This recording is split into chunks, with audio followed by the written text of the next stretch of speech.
Welcome to WorkLife Nation. Success, serenity, and significance 24/7. I'm Judy Martin, coming to you from Times Square, the heart of Manhattan. It is the center of sensory overload. It doesn't get any busier than this. Thousands of people everywhere, lights, lots of noise. But, you know, there is this new emerging culture, not only in the workplace, but in business and in our lives. People are looking for a more human experience, and that's what I want to talk to you about today, because we've really become a work-life nation. There's this merging of the working and living experience in a brand new way. Here's why. We're living in a 24/7 high-tech global marketplace. The internet, the catalyst, changing the way we work and do business in a challenging new economy. We're more connected, and our workplace is evolving. Entrepreneurs abound. Many work from home, be it baby boomer, Gen X, Gen Y. Many thirst for more meaningful work, but demand more family and me time. The lines have blurred in the quest for success, serenity, and significance in our work life. We're redefining success in terms of values, passion, and profit. Listen to author and entrepreneur Gary Vaynerchuk of Wine Library TV. Passion is the underlying theme in his book, Crush It. What I've spent a lot of is sweat equity.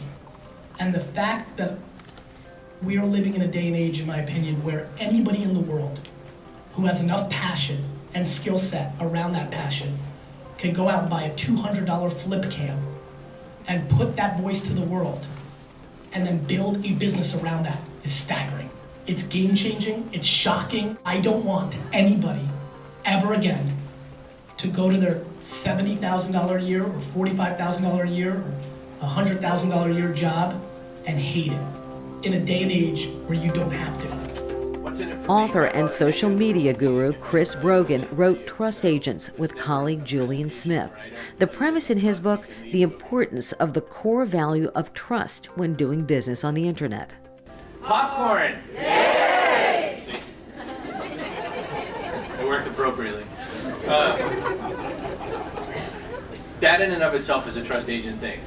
The idea is there's things that make you feel like you're on the inside of something, and there's lots of things that make us feel like we're on the outside of something.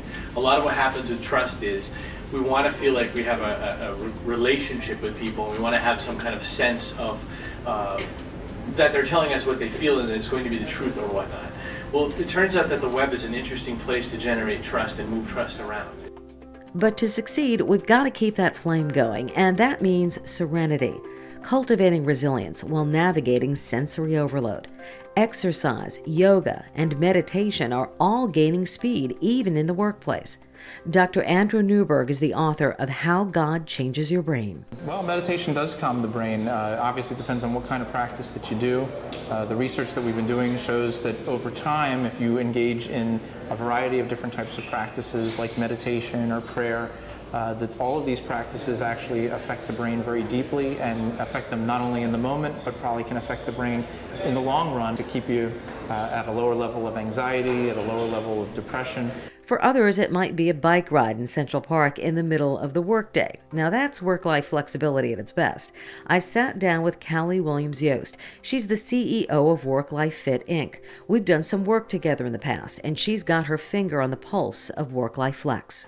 Whether it's personally initiated ourselves or whether it comes at us from the outside like this recession, our careers are going to see peaks and valleys that are much more flexible. So we need to look at our work and life and our careers in a much more flexible way, not only to manage these ups and downs, but to also consciously manage the transitions we experience in our own lives. The more flexible we are, the easier it'll be to make a difference. And that's where significance comes in. Conscious work toward a greater purpose. Deepak Chopra talks about this in his Soul of Leadership course at the Kellogg School of Management. We have to create an economy that is based on value, that is based on trust, that is based on an understanding that my success depends on your success. That is based on a wisdom-based economy that nurtures the ecosystem, that finds alternative energies and that actually helps the well-being of our planet. And again, thinking in what can I do to create value to life on this planet. In these radically changing times, people are clamoring for more humanity in work and in business. The question is, how can we have more meaningful work and master success, serenity, and significance in the chaotic waters of a world that changes in an instant? You'll hear a lot more from these pioneering voices in future episodes of WorkLife Nation.